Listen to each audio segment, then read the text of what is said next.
মাঝরাতে বাবার রুমে কোনো এক কারণে গিয়েছিলাম। বাবা তখন আমাকে বলল, মারে এখানে যখন এসে পড়েছিস আয় না তোর সঙ্গে একটু ঘুমাই। বাবার এমন কথায় আমার অন্তরাত্মা পর্যন্ত কেঁপে উঠল। কেননা রোজ রাতে আমার বাবা আমার ছোট বোনকে করে সেখানে বাবা আমাকে এমন কথা বললো যখন, তখন আমার ভেতরটা একেবারে শুকিয়ে গেল। আমি কিছুতেই কিছু বুঝে উঠতে পারছিলাম না। আমার কাছে সব কিছুই তখন একেবারে এলোমেলো মনে হচ্ছিল। আমি তখন বাবাকে বললাম, বাবা তুমি সব কি বলছো আবল তাবল কথা? তুমি ভেবে বলছো আমি তোমার ছোট মেয়ে না, আমি তোমার বড় মেয়ে। বাবা তখন একটু চোখটা কষে নিয়ে বললো, আরে এই জন্য তো বলে মানে বুঝতে পারিনি মা, তুই কিছু মনে করিস না। আমি তখন বললাম, মনে করবো না মানে তুমি আমার ছোট। আমি আর এই কথাটা বলে এখানে থেমে গেলাম। মা মারা যাওয়া সবে মাত্র 2 দিন হয়েছে। এখন যদি আমি বাবাকে আসল কথাটা বলে দিই তবে বাবা হয়তো অনেক কিছুই ভেবে যাবেন। এই জন্য আমি বাবাকে কিছুতেই আমার আসল মানে বলতে পারলাম না আমার ছোট বোনের সম্পর্কে। রুম থেকে বের হয়ে গেলাম। অনেকটাই আজকে মায়ের কথা মনে হচ্ছে।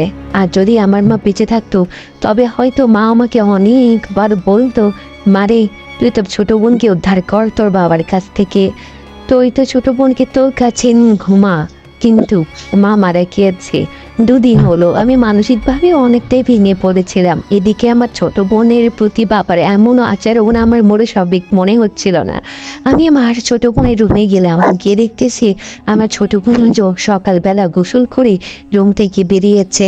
আমি রুমে বসে থাকলাম। আমার ছোট বোন 1 পা 2 পা করে আমার পাশে এলো। পাশে এসে বসেই বলল, আপু তুমি কোন সময় এলে, ভালো আছো? আমি তখন বললাম, আছি রে বোন, যেভাবে আছি ভালোই আছি। তখন আমার ছোট বোন বলল, বসো আপু বসো বসো। আমি তখন কোনো কথা বললাম না। বললাম, বোন তোকে কিছু একটা কথা বলতে চাই। আমার বোন বললো, হ্যাঁ আপু বলো তুমি কি বলতে চাও, আমার কোনো সমস্যা নেই, বলো বলো। তখন আমি বললাম, বোন যে কথাটা আমি তোকে বলতে চাচ্ছি আর সেইটা হচ্ছে, তুই একটু আজকের একটা আমার রুমে ঘুমাবি। তো বললো, কেন আমি কেন তোমার রুমে ঘুমাবো, আমি বাবার কাছে থাকবো। আমি তখন বললাম, দেখ বোন বাবার কাছে থাকিস না। কথাটি যখনই আমি বলতে যাব তখন বাবা রুমে এলেন এবং বললেন, কিরে তোরা 2 বোন কি করতেছিস? হ্যাঁ, আমি তখন বললাম, না বাবা আমরা তেমন কোনো কথা বলছিলাম না, বলছিলাম মা তো মারা গিয়েছে, তোমার যদি বিয়ে শাদী করার প্রয়োজন হয় তবে তুমি বিয়েটা করতে পারো। কিন্তু বাবা আমাকে বলল, না না আমি বিয়ে করব কেন, আমার বিয়ে করার প্রয়োজন নেই মা, আমি যতদিন বেঁচে আছি ততদিন তোর ছোট বোনকে ভালোবাসবো। আমি তখন বললাম, আমার ছোট বোনকে ভালোবাসবি, আমায় বাসবে না বাবা? বাবা মুচকিসে বলল, তাহলে তুই আমার সঙ্গে ঘুমা। কথাটি বলি বাবা হাসতে হাসতে চলে গেল। বাবার এইসব কথাবার্তা আমার মনটিও ভালো লাগছিল না।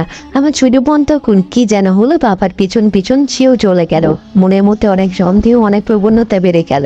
আমি কিছুতে কিছু বুঝে উঠতে পারছিলাম না কি হচ্ছে আমার সঙ্গে আর কেনই বা হচ্ছে। তবে কি আমার ছোট বোনকে বাবা আর কিছুই বললাম না। ভিতরটা শুকিয়ে যাচ্ছিল এমন সব চিন্তা ভাবনায় আমি অনেকটাই ভিতর থেকে ক্লান্ত হয়ে যাচ্ছিলাম। আমার মনে বাবার প্রতি সন্দেহ একেবারে বেশি থেকে বেশি হতে হয়েছিল। আমার বাবা একজন ইমানদার মানুষ। তিনি একজন মানে আমাদের এলাকায় মৌলানা পাশ করেছেন, এজন্য তিনি ও পরহেজগার একজন মানুষ। রাস্তাঘাটে যখন আমি আমার বাবার সঙ্গে বের হই তখন কত মানুষ যে বাবাকে সম্মান দেখিয়ে সালাম দেয়, সেই কথাটা তো আমি এখানে মানে না বললেই নয়। বাবাকে সবাই সম্মান করে, বাবাকে সবাই মানে, এমনকি বাবা কিছু হাফেজখানা এবং এতিমখানার সঙ্গেও যুক্ত রয়েছে, সেখানে বাবার নিয়মিত অগাধ যাতায়াত। বাবা এমনকি রাতেও যখন আমি আর আমার ছোট বোন মায়ের সঙ্গে থাকতাম, মা বেঁচে থাকা অবস্থায়, তখন বাবা হাফিজিয়া খুলুতে অনেক সময় থাকতেন। আর আমার মনে এখন সন্দেহ হচ্ছে না জানি বাবা হাফিজিয়াতে রাতে কি কি করতেন। তো এইভাবে আমাদের মা যখন আমাদের 2 বোনকে ছেড়ে পরপারে পাড়ি জমালেন তখন ভিতরটা আমার একেবারে থমকে গেল। আমার ছোট বোনের বয়স অনেক কম, সে কারণে ওর মনে অতটা আঘাত হানেনি। বাবা তাকে বুঝিয়ে বলেছে, দেখ মা তোর মা ফিরে আসবে, কোনো এক সময় ফিরে আসবে, তখন আর তোর যখন বিয়ে হবে তখন ফিরে আসবে। আমার ছোট বোন ওইটাতেই বিশ্বাস করে নিয়েছে।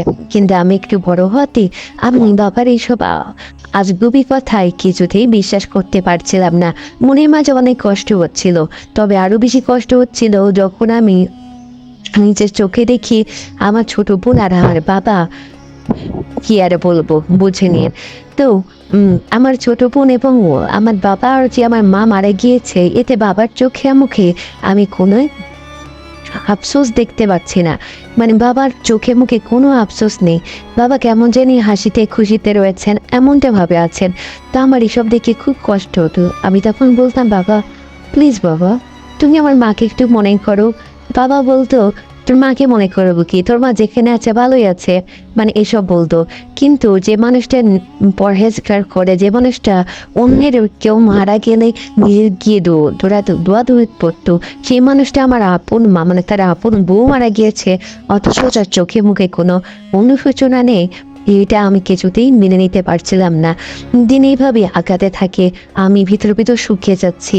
মাকে হারানোর বেদনা যেন তীব্র থেকে তীব্রও যতই হচ্ছিল, ততই আমার ছোট বোনের কথা মনে হচ্ছিল। আমি পাশের রুমে শুয়ে থাকি, যার কারণে যা কিছু হয় ছোট বোন আর বাবার মাঝে আমি সব কিছু শুনতে পাই। পরিচিত আওয়াজ যখন কানে এসে আঘাত হানে, তখন মনে হয় না না না, আমার এর বিরুদ্ধে কিছু একটা করতেই হবে।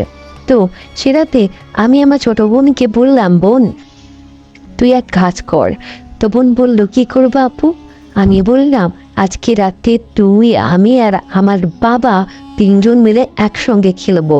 তো বলল, একসঙ্গে খেলবো? তাহলে তো অনেক মজার হবে না? আমি বউ সাজবো, বাবা জামাই সাজবে, আর তুমি তুমি তুমি তুমি বোনে সাজবে। তো আমার ছোট বোনের এই কথা আমার ভেতরটা আরো শুকিয়ে গেল। আমি অনেকটাই ভয় পেয়ে গেলাম। তার মানে বাবা কি আমার ছোট বোনের সঙ্গে এইসব খেলা করে নাকি প্রতিদিন? ওর পড়াশোনাতে কিছুই হবে না। আমি কিছুতেই কিছু বুঝে উঠতে পারছিলাম না। আমি বললাম, ঠিক আছে। তো আমি খাটের নিচে গিয়ে আমার ছোট বোনের ঘরে লুকিয়ে পড়লাম এবং অপেক্ষা করতে থাকলাম কখন মাছ রাত হবে। অতঃপর মাছ রাত হলো, আর মাছ রাত হতেই আমি যেটা দেখলাম, সেইটা দেখে আমার অন্তরাত্মা পর্যন্ত থট করে কাঁপতে শুরু করলো। কারণ আমি দেখলাম আমার বাবা ঠিক রাত যখন 2:30 তখন রুমে এলেন। রুমে সে প্রথমে দরজাটা বন্ধ করে দিলেন। এরপর এক পা দুপা করে আমার ছোট বোনের দিকে যত এগিয়ে আসছিলেন, আমি এর ভিতরটা ততই শুকিয়ে যাচ্ছিল। খাটে দিয়েছিল লুকিয়েছিল আলাপ। তে বাবার পায়ের শব্দ বেশ ভালোভাবে খেয়াল করছিলাম। দেখলাম বাবা মিটি পায়ে পায়ে আমার ছোট বোনের খাটের উপর এলেন। এরপর আমার ছোট বোনের সঙ্গে এমন একটা কাজ করিয়ে বসলেন, যে কাজটার কথা আমি এখন ভাবলে আমার অন্তরাত্মা পর্যন্ত কেঁপে উঠতে শুরু করে দিয়েছে। কেননা আমার আপন বাবা তখন আমার ছোট বোনের সঙ্গে আমার যেটা করলো, সেইটা হলো আমার বাবা আমার ছোট বোনকে মানে তার প্রথমে পিঠে চড়ালো, ঘোড়া সাজলো। ঘোড়া সেজে আমার ছোট বোনকে নিয়ে সারা মেঝেতে ঘুরতে শুরু করলো। আমি তখন ভাবলাম, ইস, আমি কতই না একটা বোকা মেয়ে, নিজের আপন বাবা এবং মেয়েকে সন্দেহ করে বসেছি। একটা কথা কি জানেন, কখনো কাউকে না জেনে শুনে না বুঝে সন্দেহ করা উচিত নয়। আপনি আজকে যাকে সন্দেহ করছেন, হতে পারে আপনার সন্দেহের পিছনে কিছুটা সত্যতা থাকলেও পুরোটাই মিথ্যা। তাই যাই করবেন ভেবে চিন্তে করবেন, যাতে পরে আপনাকে কখনোই আফসোস করতে না হয়।